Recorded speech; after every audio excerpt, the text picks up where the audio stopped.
الرحمن الرحیم۔ آج کا عنوان حضرت اسماء بنت ابو بکر رضی اللہ عنہا ذات الناطقین کی عظیم قربانی۔ کیا آپ تصور کر سکتے ہیں کہ ایک نوجوان خاتون جن کی عمر زیادہ نہیں، اسلام کی تاریخ میں بہت سے مجاہدین کا ذکر آتا ہے، لیکن ایک نوجوان بیٹی ایسی بھی تھی جس نے نہ تلوار اٹھائی نہ لشکر کی قیادت کی، مگر اپنی ہمت، ایمانت اور رازداری سے ہجرت کے اس عظیم سفر میں ایک ایسا کردار ادا کیا جسے تاریخ کبھی فراموش نہیں کر سکتی۔ لیکن اللہ تعالیٰ نے انہیں ایسا عظیم مقام عطا فرمایا کہ قیامت تک ان کا نام ایمان، ہمت اور قربانی اور رازداری کی علامت بن گیا۔ یہ وہ رات تھی جب مکہ کی فضا غیر معمولی خاموشی میں ڈوبی ہوئی تھی۔ ہر طرف بے چینی تھی اور کسی کو معلوم نہ تھا کہ چند گھنٹوں بعد تاریخ کا رخ ہمیشہ کے لیے بدلنے والا ہے۔ اسی رات ایک گھر کے دروازے پر دستک ہوئی۔ یہ وقت معمول کا نہیں تھا۔ حضرت ابو بکر صدیق رضی اللہ عنہ نے حیرت سے فرمایا، اس وقت رسول کریم صلی اللہ علیہ وآلہ وسلم کسی خاص معاملے ہی کے لیے تشریف لائے ہوں گے۔ دروازہ کھولا اور رحمت عالم صلی اللہ علیہ وآلہ وسلم گھر کے اندر تشریف لے آئے۔ گھر کا ماحول یکسر بدل گیا۔ رسول اللہ صلی اللہ علیہ وآلہ وسلم نے حضرت ابو بکر صدیق رضی اللہ عنہ سے فرمایا، اللہ تعالیٰ نے مجھے ہجرت کی اجازت عطا فرما دی ہے۔ یہ الفاظ سنتے ہی حضرت ابو بکر صدیق رضی اللہ عنہ کی آنکھیں خوشی سے نم ہو گئیں۔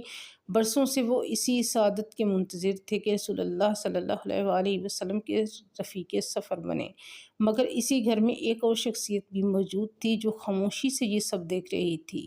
وہ تھی حضرت اسماء بنت ابو بکر۔ شاید انہیں بھی اس وقت اندازہ نہیں تھا کہ آنے والے چند دن انہیں اسلام کی تاریخ کی عظیم ترین خواتین میں شامل کر دیں گے، کیونکہ اب صرف ہجرت شروع نہیں ہونے والی تھی بلکہ ایمان، وفاداری، رازداری اور قربانی کا ایک ایسا باب کھلنے والا تھا جسے تاریخ ہمیشہ احترام سے یاد رکھے گی۔ ذات الناطقین، وہ لقب جو آسمانوں سے عزت بن کر اترا۔ رسول کریم صلی اللہ علیہ وآلہ وسلم اور حضرت ابو بکر صدیق رضی اللہ عنہ کے سفر کی تیاریاں خاموشی سے جاری تھیں۔ وقت بہت کم تھا اور ہر لمحہ قیمتی تھا۔ اس مبارک سفر کے لیے زیادہ راہ تیار کیا گیا۔ کھانا، پانی اور ضروری سامان ایک جگہ جمع کر دیا گیا۔ اب مسئلہ یہ تھا کہ ان تھیلوں کو مضبوطی سے کیسے باندھا جائے۔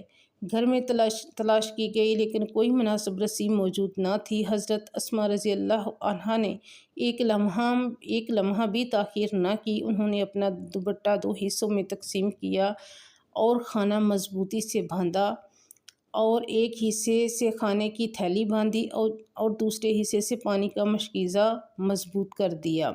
یہ ایک معمولی سا عمل دکھائی دیتا تھا، لیکن اللہ تعالیٰ کے نزدیک اس کے لیے قدر بہت عظیم تھی۔ بعد میں رسول اللہ صلی اللہ علیہ وآلہ وسلم نے حضرت اسماء رضی اللہ عنہا کو محبت بھرے انداز میں ذات الناطقین یعنی 2 کمر بندوں والی کا لقب عطا فرمایا۔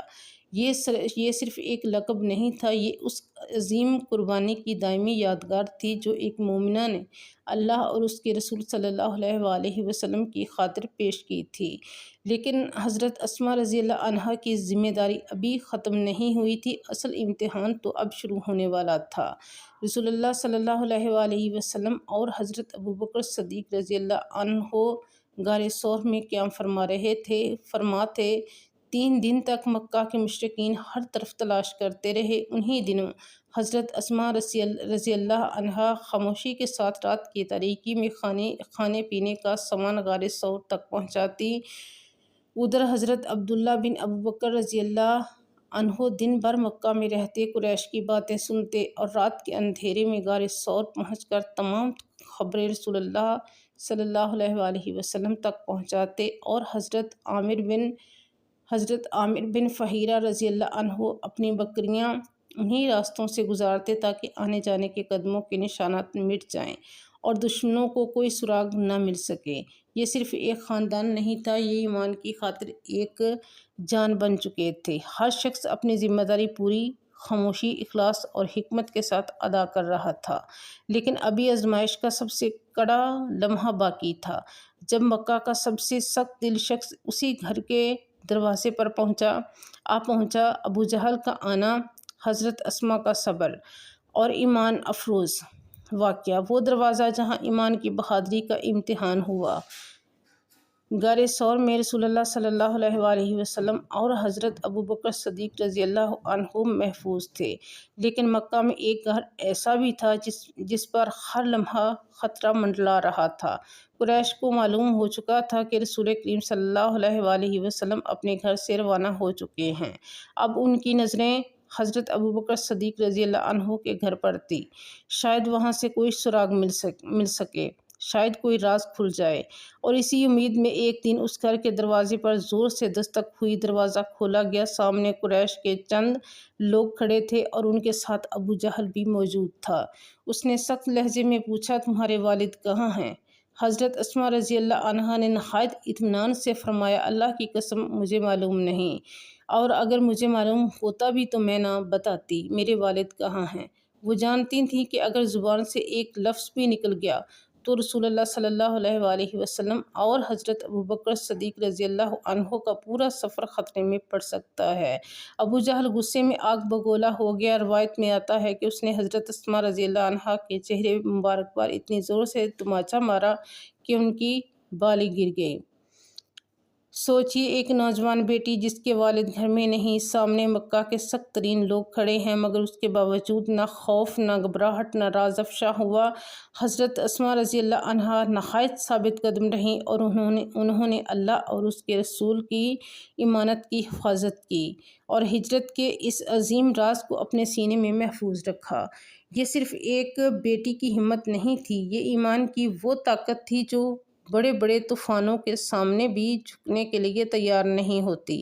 حضرت اسماء بنت ابوبکر رضی اللہ عنہا نے تلوار اٹھائی، نہ کسی لشکر کی قیادت کی، لیکن اسلام کی تاریخ میں ان کا نام ہمیشہ عزت اور احترام سے لیا جائے گا۔ انہوں نے اپنی ہمت سے ثابت کیا کہ اللہ تعالیٰ کے دین کی خدمت صرف میدان جنگ میں نہیں ہوتی، کبھی ایک راز کی حفاظت، کبھی ایک زاد راہ کی تیاری، اور کبھی مشکل ترین حالات میں ثابت قدم رہنا بھی اللہ کے نزدیک عظیم عمل بن جاتا ہے۔